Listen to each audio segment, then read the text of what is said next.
Adh-Dhariyat, the scatterers. With the name of Allah, the most gracious, the ever merciful. I call to witness those beings who went forth to scatter the Quranic teachings far and wide with a true scattering. They carry their blessed load of truth, then speed along, exposing the wrong belief and evil practices with love and peace, and then distribute and apportion the work by our command.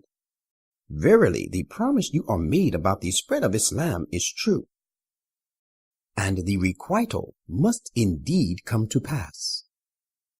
And I call to witness the sky with its numerous orbits of celestial bodies, that contradictory are the things you say for your not believing in God's word and in his prophet, through which are deluded away from the truth such as would be deluded to falsehood. Woe to the falsehood mongers, who are in the depths of obstinacy and confusion due to false beliefs, and give no heed to the truth. They ask, when will the day of requital be? Say, it shall be a day when they will be tormented at the fire. It will be said to them, taste your torment. This is what you used to ask to be hastened. But surely those who have become secure against evil will indeed be in the land of gardens and springs, receiving the gifts that their Lord will give them, for they used to do excellent deeds before that.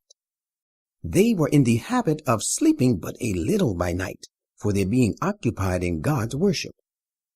Also in the hours of the early dawn, as well they were found praying for his protection. And in their wealth and belongings was a rightful share for those who asked for help and for those who could not. There are signs on the earth for the people of knowledge and assured faith. And you have signs in your own persons. Have you no eyes to perceive? Your sustenance is in the heavens. Besides, you shall have all that you are promised, triumph and prosperity to the believers and warnings to disbelievers. By the Lord of the heavens and the earth, that which you are promised is true. It is as true as the fact that you can speak to one another. Have you heard the news of the honored guest of Abraham? Behold, they came to him and greeted him with peace. He said in reply, on you be peace. He thought they were all strangers, and he went quietly but quickly to his household and brought a fatted calf after getting it roasted for the guest. And he placed it before them. Seeing their hesitation, he said, will you not eat? When they did not eat, he felt afraid of them. They said, have no fear. And they proclaimed to him the good news of the birth of a son who would be blessed with knowledge. Then his wife came to him extremely embarrassed. She smote her forehead and said, I am but an old woman, then barren.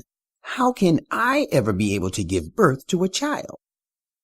They said, even so has your Lord said. Surely he is the all-wise, the all-knowing. Abraham said to them, now what is your errand, O you who have been sent by God?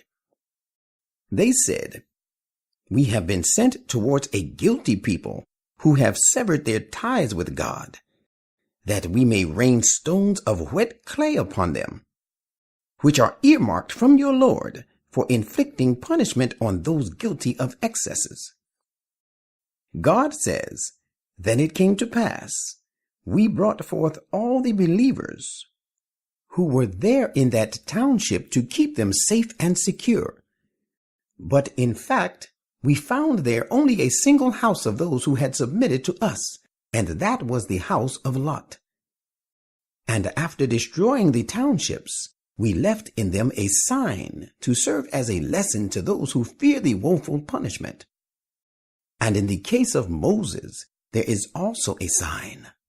Remember the time when we sent him to Pharaoh with a clear authoritative proof.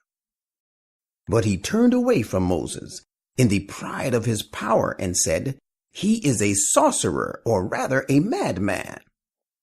So we took him and his forces to task and threw them into the sea. Indeed, he, Pharaoh, was himself blameworthy. And there is a sign in the destruction of the tribe of Adh, when we let loose on them the destructive wild blowing wind. It spared nothing whatever it came upon, but reduced it to dust like stuff of rotten bones. And there is a sign in the case of the tribe of Thamud. Behold, they were told, "Enjoy yourselves for a while." But they disdainfully disobeyed the commandment of their Lord, so a thunderbolt struck them while they looked on utterly confused. And they were not able even to get up on their feet, nor could they get anybody's help to defend themselves. And we destroyed the people of Noah before them. They too were disobedient people. As for the heaven, we have built it with our mighty power, and verily we are makers of the vast extent. And the earth, we have spread it out, and how excellently we lay things out. And we have created all things in pairs, so that you may give heed to the wonderful creation of God. Therefore say to them, "Wing your way to Allah. Verily I am a plain warner to you from him. Never set up another God to be worshipped along with Allah. Surely I am a plain warner to you from him." Even so, no messenger came to their predecessors, but they said, "He is a sorcerer, or rather a madman." Have they bequeathed this way of saying things to one another? The fact is, they themselves are a people who transgress limits. So turn away from them and their foul way of talk. There lies no blame on you for what they do. Yet keep on exhorting the people, for verily exhortation proves useful to the believers. And I have created the jinn, fiery-natured and haughty, and the ordinary people, only that they may worship me.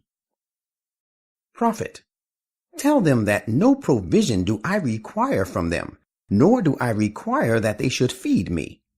Surely it is Allah alone who is the great sustainer, the Lord of immense power, the Almighty. Those who do injustice to our messengers should meet the fate of miseries like the fate of their fellows of old. Therefore do not let them ask me to hasten on the punishment which awaits them. Yet they should not forget that destruction is in store for those who disbelieve, on account of that day of theirs, the punishment of which they have been promised.